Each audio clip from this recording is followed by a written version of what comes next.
पिछले 2 महीनों से इंडियन स्टॉक मार्केट नीचे की तरफ जा रहा है। 2024 के आखिर में रिकॉर्ड हाई पहुंचने के बाद मार्केट की हवा निकलने लगी। ग्लोबल और देसी दोनों तरह के फैक्टर्स ने मिलकर ये गिरावट लाई है।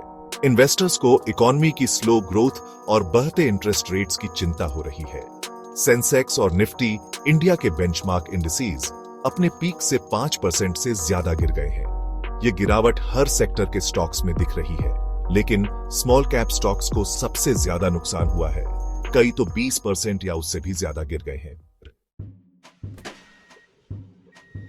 सेक्शन 2, स्मॉल कैप्स की हालत खराब। Small cap stocks large cap stocks से ज्यादा रिस्की माने जाते हैं। ये अक्सर ज्यादा वोलेटाइल होते हैं और इन्वेस्टर्स के मूड के बदलने से इन पे ज्यादा असर पड़ता है।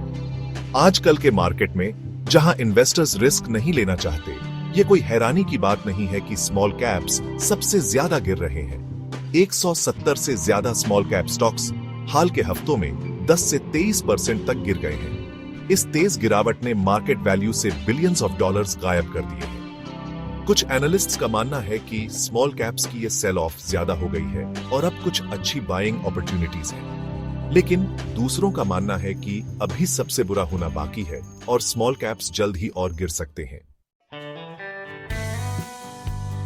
सेक्शन 3, फॉरेन इन्वेस्टर्स की विदाई।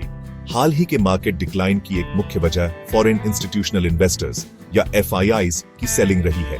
FIIs पिछले लगातार 3 महीनों से इंडियन इक्विटीज के नेट सेलर्स रहे हैं। सिर्फ दिसंबर 2024 में ही उन्होंने $5 बिलियन से ज्यादा के इंडियन स्टॉक्स बेच दिए। FIIs के बेचने के कई कारण हैं।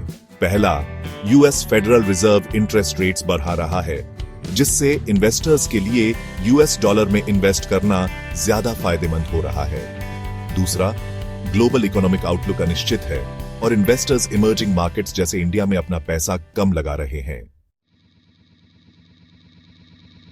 सेक्शन 4, डोमेस्टिक इन्वेस्टर्स का एंट्री।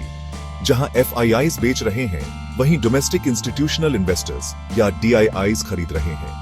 DIIs ने दिसंबर 2024 में $2 बिलियन से ज्यादा के इंडियन इक्विटीज खरीदे।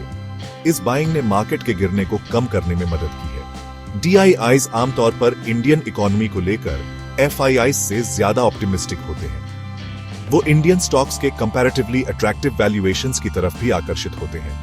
DIIs की बाइंग से पता चलता है कि इंडियन इक्विटीज की डिमांड अभी भी है।